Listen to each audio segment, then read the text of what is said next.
Here we go then, welcome to Vancouver. It is match day 2 in Group B as co-hosts Canada take on Qatar, both looking for their first ever win at the Men's World Cup Finals. Coming up to 3 o'clock local time, pretty perfect conditions for football here in Vancouver. We are in BC Place today, the World Cup's most westerly venue.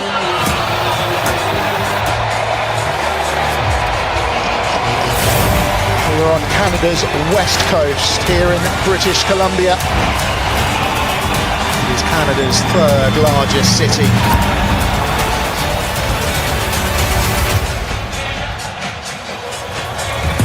And after the co-hosts kicked off proceedings in Toronto, they will now remain in Vancouver for their final 2 group games. British Columbia, a sea of red right now. The Qataris are in town too. Well, Canada don't mind playing here, you know. They've won their last 4 matches in Vancouver, scoring 17 goals in the process and conceding just 2 in that time. This place, BC Place, the venue for the opening and closing ceremony of the 2010 Olympic Winter Games. Today, though, it has been overtaken by those in red, hoping that today is the day they'll see their side win at a Men's World Cup for the very first time. And Jesse Marsh keeping his cards close to his chest regarding the team news, that we can tell you that Moise Bombito and Alphonso Davies not fit enough to start in the 11. We'll run through the team news in full shortly. And with a big win for Switzerland over Bosnia in the last hour or so in LA, it sees the Swiss top the group, but there is an opportunity for Canada or Qatar to move level with a victory here in a vociferous Vancouver over the next 90 minutes or so.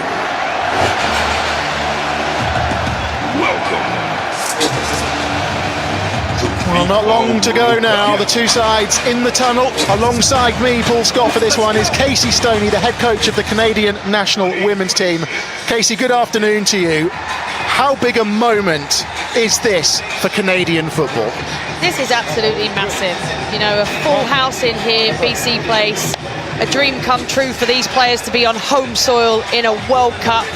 It's huge. I've seen so many kids in the stands today watching. There'll be so many globally watching, and in Canada especially. It's important, you know, Canada put on a good performance today, inspire the next generation and capture many more hearts of these Canadian fans. 10,000 supporters marching from downtown Vancouver to BC Place over the... Well, here we go then. Qatar became just the second host nation to get knocked out in the group stage. Looking for Buchanan, but that will be shepherded behind by Homam Ahmed and behind for a goal kick. Yeah, just a little bit more patience needed, I think. Winston's got time to line up the cross. It's off of Homam Ahmed and behind for the first corner of the contest. Cross. There's a man over on the ball. The first. Afif looking to try and make things happen. He skips away from Cornelius and the Canadian defender brings him down, and that's going to be a set piece to Qatar and the first booking of the contest.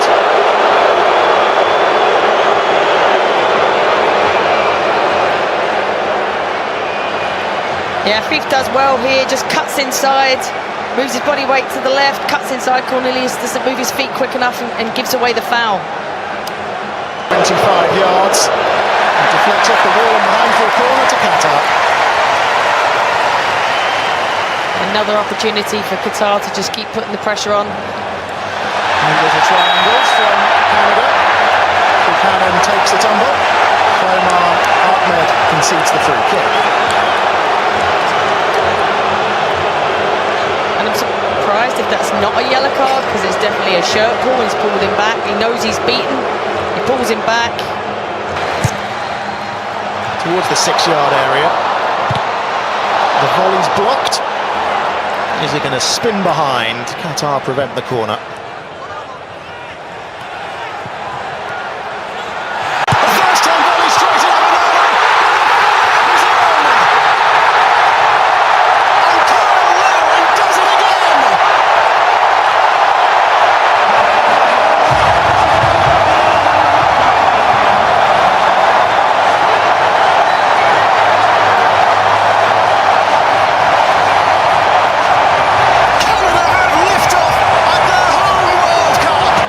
given the nod from the off in this one, and he's repaid his manager's faith, and Canada have a free kick.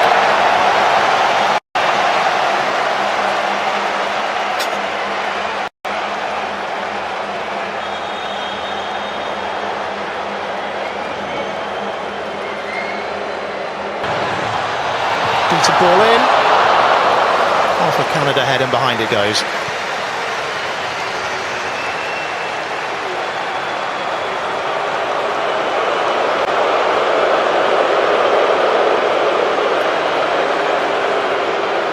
Larin had actually scored just once in 24 matches, 24 caps prior to this World Cup, as the physio's about to enter proceeding. Too much pace on that one. He's a willing runner, Ali Ahmed, but he'll never get there. And now it is time for the hydration break.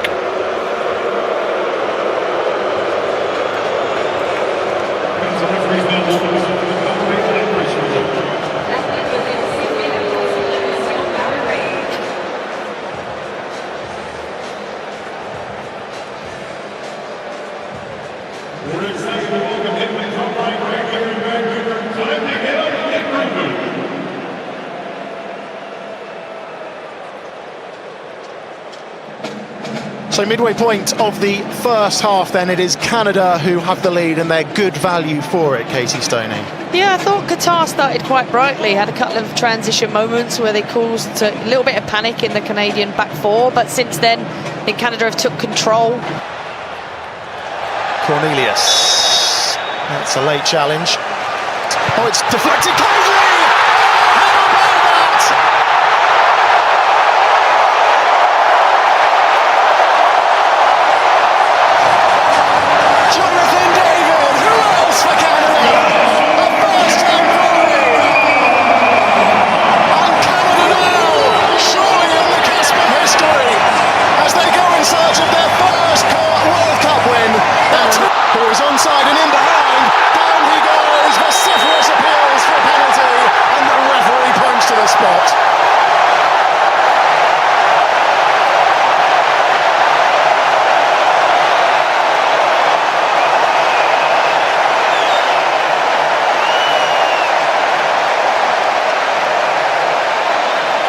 It's a fantastic run between and behind.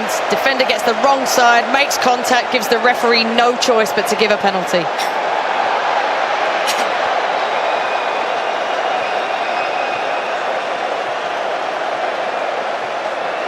It's a yellow card as well for Homam Ahmed.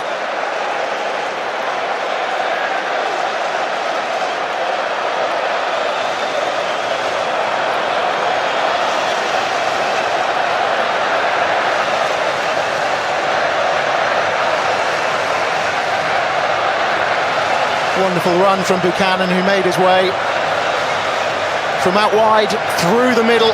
Just appeared from nowhere, didn't he? Yeah, I think it is Ahmed Ali, and it's over the bar. He just got too much. David waiting for it. Johnston's ball takes a deflection, and behind it goes for another corner. Yeah, and that's that little inverted position where he's just going inside the pitch and able to keep that kind of... De Fougerolles made contact. Cornelius is up from the back. The referee waves away those particular protests. Oh, the Canada players are certain something happened in the box there. Cornelius is still down in the box. For Larin with the header. Brilliant save, but it's bundled in. And it's Jonathan David again. Oh, Canada are cooking up something special. 3-0, and it's not even half-time.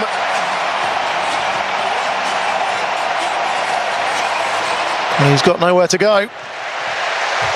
Every run that's gone between a centre-back and a full-back or a wing-back just hasn't been tracked. So Canada can just go wide, play in behind, and then they can cut the ball back and arrive into spaces to score goals.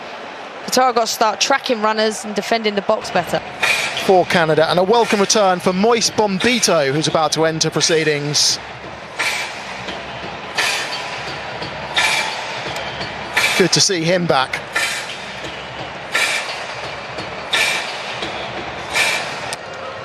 That's a late challenge, surely, on Kone. That's going to be a free kick. And a yellow card as well. This looks serious. The Qatar player is waving the medical team on. This doesn't look good. And it's boiling over. Canada not happy with the challenge. And you can see the Canada players with their hands on their heads, same as the Qatar player that called the medical attention.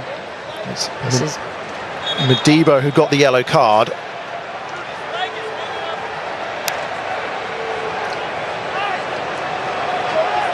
You can see the captain, Stefan Estecchio, there looking on.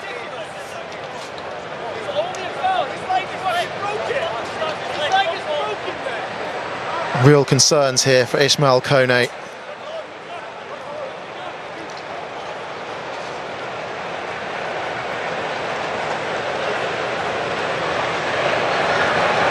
It was an instant reaction, wasn't it, from both sets of players? Yeah, it was. The nearest player definitely looked very concerned. This player with their hands on their heads. You can see that something is seriously wrong. Medical team obviously doing their work. Well, Modibo got the yellow card. He's got his hands on his head. This is the last thing that shot from distance, way off target, and there was another late challenge there, and it's another free kick. And it's another yellow card. Yes, again, it's starting to boil over. I think the players are getting a little bit frustrated at the late tackles. Qatar defenders go into ground. And again, he makes no contact with the ball there, full contact on the player. It is Saliba, and in it goes!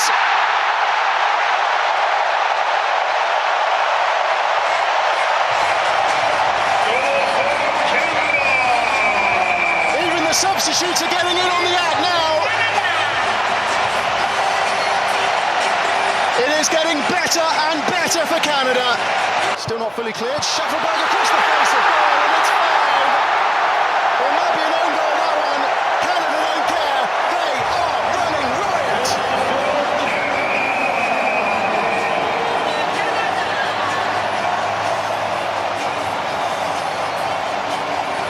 Five of the best in Vancouver.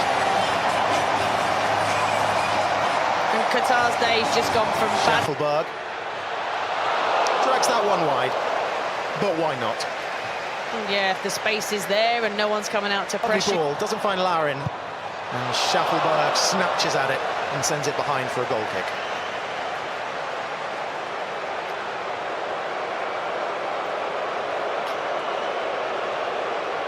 Abunada down in some discomfort.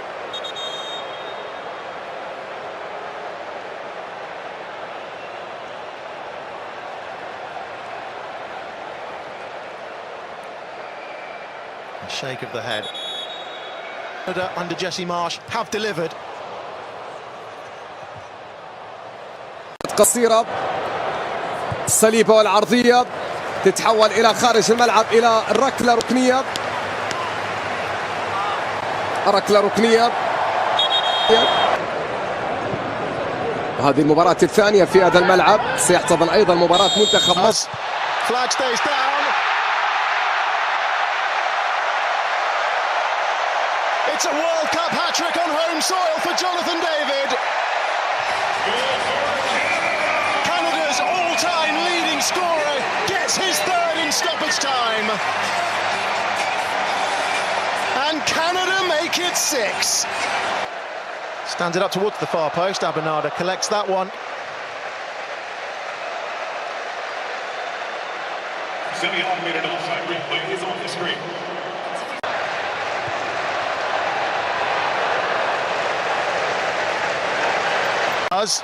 Flag stays down. It's a World Cup hat-trick on home soil for Jonathan David. Canada's all-time leading scorer.